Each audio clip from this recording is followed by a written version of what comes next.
Item ಯಾವುದೇ ಇರಲಿ try ಮಾಡಿ ಆಚಿ ಚಿಕನ್ ಮಸಾಲಾ.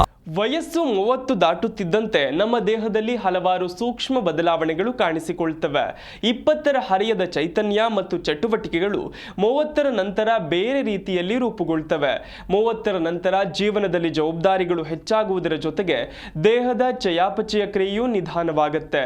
ಈ ಹಂತದಲ್ಲಿ ಆರೋಗ್ಯ ನಿರ್ಲಕ್ಷಿಸಿದ್ರೆ ಭವಿಷ್ಯದಲ್ಲಿ ಗಂಭೀರ ಸಮಸ್ಯೆಗಳಿಗೆ ಕಾರಣವಾಗಬಹುದು. ಹೀಗಾಗಿ ದೀರ್ಘಕಾಲದವರೆಗೆ ದೈಹಿಕವಾಗಿ ಸದೃಢವಾಗಿ ಮತ್ತು ಮಾನಸಿಕವಾಗಿ ಸಂತೋಷ ನೆಮ್ಮದಿಯಿಂದ ಇರಲು 30 ವರ್ಷ ದಾಟಿದ ಪ್ರತಿಯೊಬ್ಬರು ಅಳವಡಿಸಿಕೊಳ್ಳಬೇಕಾದ ಪ್ರಮುಖ 5 ಅಭ್ಯಾಸಗಳ ಬಗ್ಗೆ ತೋರಿಸ್ತೀವಿ ಈ ಸ್ಟೋರಿ ನೋಡಿ.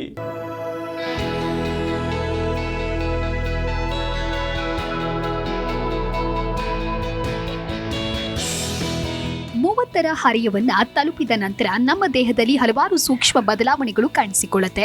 ವಯಸ್ಸು ಕೇವಲ ಒಂದು ಸಂಖ್ಯೆ ಎಂದು ಹೇಳಿದ್ರು ನಮ್ಮ ದೇಹವು ಕಾಲಾನಂತರದಲ್ಲಿ ಹೊಂದಾಣಿಕೆಗಳನ್ನು ಬಯಸುತ್ತೆ. ವಿಶೇಷವಾಗಿ 20ರ ಹರೆಯದ ಚೈತನ್ಯ ಮತ್ತು ಚಟುವಟಿಕೆಗಳು 30ರ ನಂತರ ಬೇರೆ ರೀತಿಯಲ್ಲಿ ರೂಪುಗೊಳ್ಳುತ್ತೆ.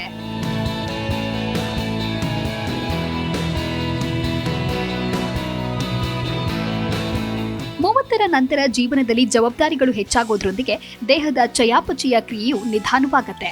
ಈ ಹಂತದಲ್ಲಿ ಆರೋಗ್ಯ ನಿರ್ಲಕ್ಷ್ಯವು ಭವಿಷ್ಯದಲ್ಲಿ ಗಂಭೀರ ಸಮಸ್ಯೆಗಳಿಗೆ ಕಾರಣವಾಗಬಹುದು. ದೀರ್ಘಕಾಲದವರೆಗೆ ದೈಹಿಕವಾಗಿ ಸದೃಢವಾಗಿ ಮತ್ತು ಮಾನಸಿಕವಾಗಿ ಸಂತೋಷದಿಂದ ಇರಲು ನಾವು ಹಿಂದೆ ಅಳವಡಿಸಿಕೊಳ್ಳಬೇಕಾದ ಪ್ರಮುಖ ಅಭ್ಯಾಸಗಳು ಇಲ್ಲಿವೆ ನೋಡಿ.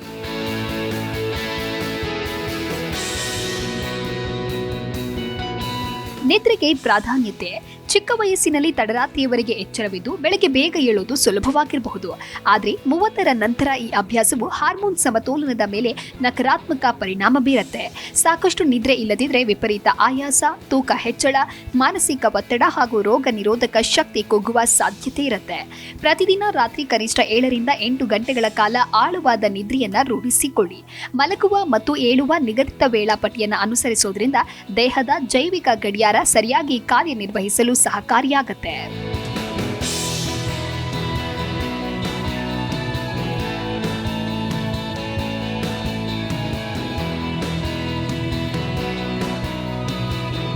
ಸಮತೋಲಿತ ಆಹಾರ. 30ರ ನಂತರ ದೇಹದ ಜೀರ್ಣಕ್ರಿಯೆ ಮತ್ತು ಚಯಾಪಚಯ ವೇಗ ಕಡಿಮೆಯಾಗುತ್ತೆ.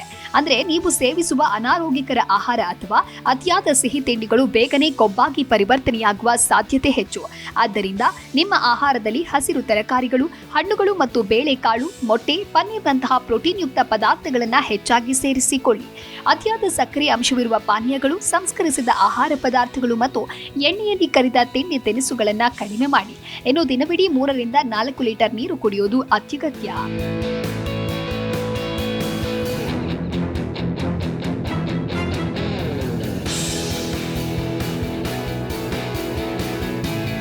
ದೈನಂದಿನ ವ್ಯಾಯಾಮ.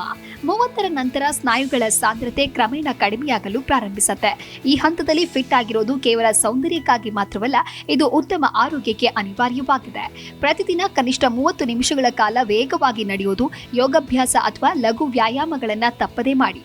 ಇದು ಹೃದಯದ ಆರೋಗ್ಯವನ್ನ ಕಾಪಾಡೋದಲ್ಲದೆ ಮೂಳೆಗಳನ್ನು ಬಲಪಡಿಸುತ್ತೆ ಮತ್ತು ಮಾನಸಿಕ ಒತ್ತಡವನ್ನು ನಿವಾರಿಸಲು ಸಹಾಯ ಮಾಡುತ್ತೆ.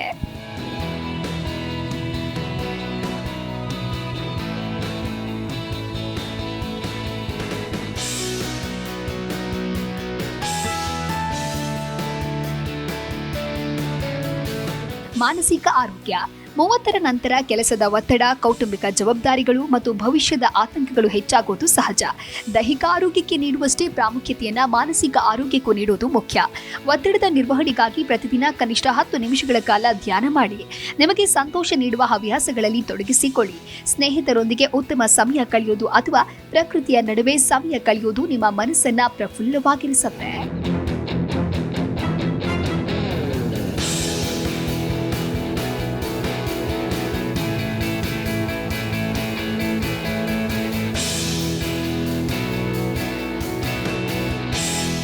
ಡಿಜಿಟಲ್ ಸಮತೋಲನ. ಅತಿಯಾಗಿ ಸ್ಮಾರ್ಟ್ಫೋನ್ ಅಥವಾ ಕಂಪ್ಯೂಟರ್ ಪರದೆಯ ಮುಂದೆ ಕಾಲ ಕಳೆಯೋದು ಕಣ್ಣುಗಳ ಮೇಲೆ ಮಾತ್ರವಲ್ಲದೆ ನಮ್ಮ ಮೆದುಳಿನ ಮೇಲೂ ಒತ್ತಡವನ್ನ ಉಂಟು ಮಾಡುತ್ತೆ. ಸಾಮಾಜಿಕ ಜಾಲತಾಣಗಳಲ್ಲಿ ಇತರರ ಜೀವನವನ್ನ ನಮ್ಮದಕ್ಕೆ ಹೋಲಿಕೆ ಮಾಡಿಕೊಳ್ಳೋದು ಮಾನಸಿಕ ನೆಮ್ಮದಿಯನ್ನ ಕದಡಬಹುದು. ಮಲಗುವುದಕ್ಕಿಂತ 1 ಗಂಟೆ ಮೊದಲು ಮೊಬೈಲ್ ಬಳಕೆಯನ್ನ ನಿಲ್ಲಿಸಿ. ಕುಟುಂಬ ಸದಸ್ಯರೊಂದಿಗೆ ನೇರವಾಗಿ ಮಾತನಾಡುವ ಅಭ್ಯಾಸವನ್ನ ಬೆಳೆಸಿಕೊಳ್ಳಿ. ಇದು ನಿಮ್ಮ ಸಂಬಂಧಗಳನ್ನ ಗಟ್ಟಿಗೊಳಿಸೋದರ ಜೊತೆಗೆ ಮಾನಸಿಕ ಸ್ಥಿರತೆಯನ್ನ ನೀಡುವಲ್ಲಿ ಪ್ರಮುಖವಾದಂತ ಪಾತ್ರವನ್ನ ವಹಿಸುತ್ತೆ.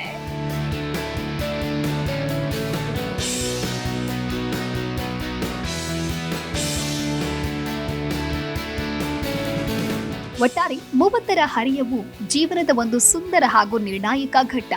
ಈ ಹಂತದಲ್ಲಿ ನೀವು ಮಾಡಿಕೊಳ್ಳುವ ಸಣ್ಣ ಪುಟ್ಟ ಬದಲಾವಣೆಗಳು ನಂತರದ ದಿನಗಳಲ್ಲಿ, ವರ್ಷಗಳಲ್ಲಿ ದೊಡ್ಡ ಲಾಭಗಳನ್ನ ತಂದೊಡ್ಡುತ್ತೆ. ಆರೋಗ್ಯವೇ ಭಾಗ್ಯ ಎಂಬ ನಾಣ್ಣುಡಿಯಂತೆ ಹಿಂದೆ ಈ 5 ಅಭ್ಯಾಸಗಳನ್ನ ಅಳವಡಿಸಿಕೊಂಡು ಸುಂದರ ಭವಿಷ್ಯಕ್ಕೆ ಅಡಿಪಾಯ ಹಾಕಿ. Bureau report, Zee Kannada news.